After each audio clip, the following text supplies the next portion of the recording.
দেশ এবং দেশের বাইরে থেকে যারা দেখছেন সবাইকে অভিনন্দন ও শুভেচ্ছা। দর্শক, আমি এই মুহূর্তে রয়েছি গাইবান্ধা জেলার যে সাজিল্যপুর উপজেলার যে দামোদরপুর ইউনিয়নের যে কান্তনগর এলাকা, সেই কান্তনগর এলাকায় আসলে এই পৃথিবীতে যার বাবা কিংবা মা নেই তারাই এই পৃথিবীর যে বাস্তবতা সেটি আসলে বোঝেন। তো আমরা এখানে আসার পর কিন্তু দেখছি যে বিষয়টি লক্ষ্য করলাম সেটি হলো যে মানবতার সদাইকর নামে একটি স্বেচ্ছাসেবী সংগঠন, স্থানীয় একটি স্বেচ্ছাসেবী সংগঠন, সেই সংগঠনের উদ্যোগে কিন্তু আজকে এখানে যে মেয়েদের বাবা কিংবা মা নেই, বাবা মা নেই, একেবারে এতিম, কিন্তু বিয়ে হয়েছে, ঘরে আসবাবপত্র দেওয়ার মতো কোনো অভিভাবক নেই, সেই অভিভাবকের দায়িত্ব পালন করছে মানবতার সদাইঘর নামে একটি স্বেচ্ছাসেবী সংগঠন।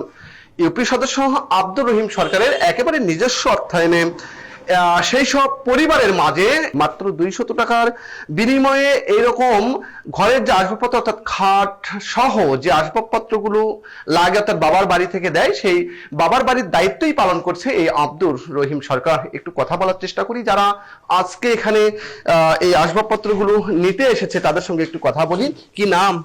জুই। তো এই যে কি পেয়েছেন এখানে? খাট, আলনা, ড্রেসিং টেবিল। খাট, আলনা, ড্রেসিং টেবিল কয় টাকা দিয়ে নিয়েছেন? 200 টাকা দিয়ে নিয়েছেন। কি করবেন এগুলো? সাজায় রাখবো ঘরে নিজে, দিনাজপুর স্বামীর বাসায়। আমরা কথা বললাম, এই জুয়ের বিয়ে হয়েছে দিনাজপুরে, এই এলাকারই মানুষ অর্থাৎ এই গাইবান্ধার যে সাজিল্যপুর উপজেলার এই মানুষ, কিন্তু তার বাবা মা কেউ নেই, আর যার কারণে এই বাবা মায়ের দায়িত্বই পালন করলো আব্দুর রহিম সরকার অর্থাৎ মানবতার সদাই ঘর। আরো একটু কথা বলার চেষ্টা করি। কি পেয়েছেন? খাট, ড্রেসিং টেবিল, আলনা। কি করবেন এগুলো? মেয়ের বাড়িতে। তো এই যে আসলে যেটি বলছেন এই মানবতার সদাই ঘর, তারা আসলে ফিরে দিচ্ছেন নাম, তারা কিন্তু 200 টাকা নিচ্ছেন। একটু কথা বলি সেই মানুষটির সঙ্গে, যে মানুষটি আমরা ইতিপূর্বেও দেখেছি এই মানবতার সদাই ঘরের পক্ষ থেকে এই ইউনিয়নের যারা গরিব অসহায় মানুষ, আমরা গত রমজান মাসে দেখেছি একেবারে নামমাত্র মূল্যে অর্থাৎ 20 টাকা দিয়ে যে রমজান মাসে বিভিন্ন প্রকার সবজি দিয়েছে এই জায়গাটি থেকেই।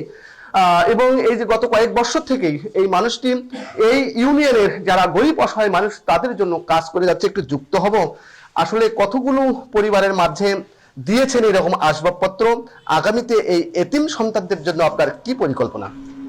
এই ইতিম বাচ্চারা যারা বাবা মা নেই তাদেরকে কিন্তু ফার্নিচার দিতে পারে না, তাই আমাদের মানবতা সদাই ঘর থেকে 200 টাকার বিনিময়ে আমরা প্রায় 40,000 টাকার ফার্নিচার তাদেরকে দিব।